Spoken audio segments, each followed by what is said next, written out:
நன்மையினால் உன் வாயை திருப்தி ஆக்குகிறார். கழுகுக்கு சமமாய் உன் வயது திருந்த வாழ வயது கூடாது.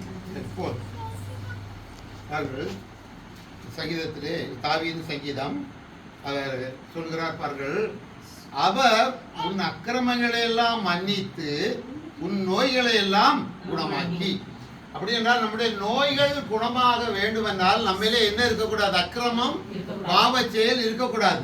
நம்மிலே அக்கிரமம் இருந்ததானால், பாவங்கள் இருந்ததானால் நம் குடும்பங்களிலே அதிசயங்கள், அற்புதங்கள் நடப்பதற்கு அது தடையாக இருக்கிறது. எனவேதான் அவர் சொல்லுகிறார், உன் அக்கிரமங்களை எல்லாம் மன்னித்து உன் நோய்களை எல்லாம் குணமாக்குகிறவர். அப்போ அக்கிரமங்கள், நம்முடைய அக்கிரமங்களை முதலாவது நாம் என்ன செய்ய வேண்டும்? தேவனிடத்திலே நாம் அறிக்கை செய்ய வேண்டும். அந்த பாவ அறிக்கை என்பது நம்முடைய சிஎஸ்ஐ தேவாலயங்களில் நாம் பார்க்கிறோம். மற்ற ஆலயங்களில் இருப்பது அது தெரியாது.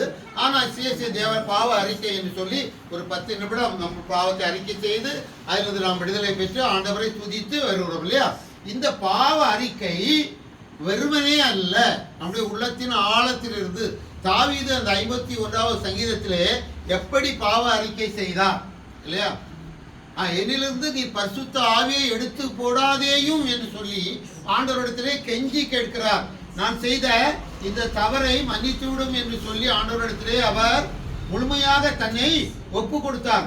இப்படியாக ஒரு பாவ நிவர்த்தி என்பது நாம் முழுமையாக நம்மை ஒப்பு கொடுக்க வேண்டும். ஒப்பு கொடுத்தல் இல்லாமல் நம் குடும்பங்களிலே, நம்மிலே அற்புதங்கள், அதிசயங்கள் நடைபெறுவது மிகவும் கடினம். அவர் என்ன சொல்கிறார்? என் பாவங்களை பாராதபடிக்கு நீர் உமது முகத்தை மறைத்து. அவர் நம்மை பார்த்தால் அந்த பாவம் எல்லாம் நமக்கு முன்னாடி நிற்கும், அப்படித்தானே? அப்ப அவர் சொல்றாரு, நீர் என்னை பார்க்க வேண்டாம், உடைய முகத்தை மறைத்து கொள்ளும், உடைய முகத்தை மறைத்து என் அக்கிரமங்களை எல்லாம் நீக்கியருளும். தேவனே, சுத்த இருதயத்தை என்னிலே சிருஷ்டியும், நிலைவரமான ஆவியின் உள்ளத்திலே புதுப்பியும். மறுபடியும் சொல்கிறார், உடைய சமூகத்தை விட்டு என்னை நீ தள்ளி விடாதையும் என்கிறார் இல்லையா? நான் பாவம் செய்து விட்டேன் என்று சொல்லி ஆண்டவர் தள்ளி விடுவாரோ என்று நினைக்கிறார். ஆனால் ஆண்டவர் அப்படி தள்ளி விடுகிற தேவன் அல்ல. அவர் பாவிகளை பார்த்து என்ன செய்கிறார்? வாருங்கள் என்று அழைக்கிறார். பாவிகளே, என்னுடைய எந்த பாவி ஆயினும் நான் தள்ள மாட்டேன், என்னிடத்திலே வாருங்கள் என்று அழைக்கிறவர். எனவே பாவத்தை அவர் வெறுத்தாலும் பாவிகளை அவர் வெறுக்காதவராக இருக்கிறார். 14வது வசனத்திலே சொல்கிறார், தேவனே, என்னை ரட்சிக்கும் தேவனே, இரத்த பழிகளுக்கு என்னை நீங்களாக்கி விடும். அப்பொழுது என் நாவு உம்முடைய நீதியை கம்பீரமாய் பாடும் என்று சொல்கிறார். இப்படியாக நாம் முதலாவது நம் அக்கிரமங்கள், நம்முடைய பாவங்களை எல்லாம் தேவ சமூகத்திலே கொண்டு வந்து நாம் மன்னிப்பை கேட்கின்ற போது ஆண்டவர் மன்னிப்பார். மன்னிப்புக்கு பின் அந்த நோய்கள் குணமாகும். எனவே பாருங்கள், நம்முடைய தவறுகள், நாம் மற்றவர்களோடு எரிச்சலோடு பேசுதல், மற்றவர்களுக்கு விரோதமாக தீமை செய்தல், நன்மை செய்தவர்களுக்கு பதிலாக தீமையை செய்வது, என கர்த்தர் செய்த நன்மைகளை மறந்து போவது, விக்கிர ஆராதனைகளுக்கு அடிமையாகி போவது, மற்றவர் மீது பொல்லாங்கு நினைப்பது, பொல்லாங்கு செய்வது, இவைகள் எல்லாம் அக்கிரம செயல். இவைகளில் எல்லாம் இருந்து நாம் வெளியே வர வேண்டும். அப்போதுதான் நம்ம குடும்பத்தில் என்ன நடக்கும்?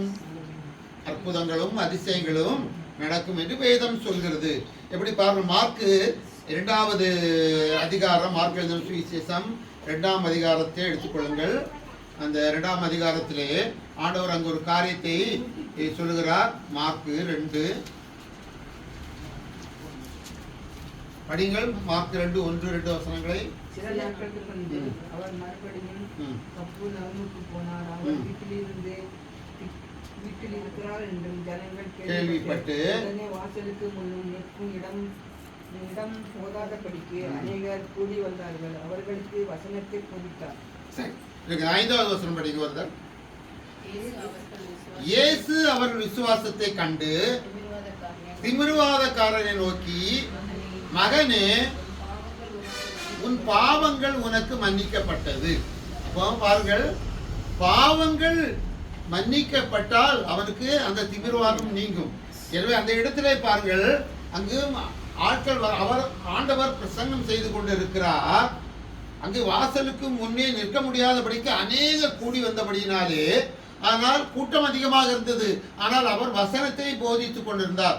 அவருடைய போதனை வித்தியாசமாக இருந்தது இல்லை, ஆட்களை கவரும் வண்ணமாக இவர் இப்படி போதிக்கிறார் என்று எல்லோரும் அதிசயப்படும்படியாக இருந்தது. அப்பொழுதுதான் அங்கே என்ன செய்கிறார், 4 பேர் ஒரு திமிர்வாதக்காரனை எப்படி கொண்டு வருகிறார்கள்,